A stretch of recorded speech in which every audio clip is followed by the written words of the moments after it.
వెంకటేశ్వర స్వామి పద్మావతీ దేవితో వివాహం కోసం కుబేరుని వద్ద నుంచి రుణం తీసుకున్నారు.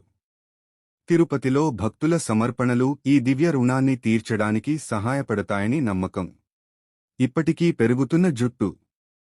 శ్రీనివాసుని విగ్రహంపై ఉన్న జుట్టు నిజమైనదే మరియు అది ఎప్పుడూ మృదువుగా మరియు తిమ్మిరిగా ఉంటుందట. మీకు వెంకటేశ్వర స్వామి ఇష్టమైతే మా ఛానల్ను సబ్స్క్రైబ్ చేయండి. శ్రీ వెంకటేశ్వర స్వామి విగ్రహంపై ఉన్న తెల్ల నామం మనుషులు పెట్టినది కాదు. ఇది స్వతహాగా కనిపించి మాయమైపోతుంది. అందుకే ప్రతిరోజూ తిరిగి అలంకరిస్తారు. విగ్రహం వెనుక భాగానికి చెవిని దగ్గరగా పెట్టుకుంటే సముద్ర తరంగాల శబ్దం వినిపిస్తుందని భక్తులు నమ్ముతారు. ఇది విష్ణు భగవానుని దివ్య శక్తితో అనుసంధానం సూచిస్తుంది. స్వామివారి కన్నులు అత్యంత శక్తివంతమైనవి, అందుకే వాటిని కొంతవరకు కప్పి ఉంచుతారు.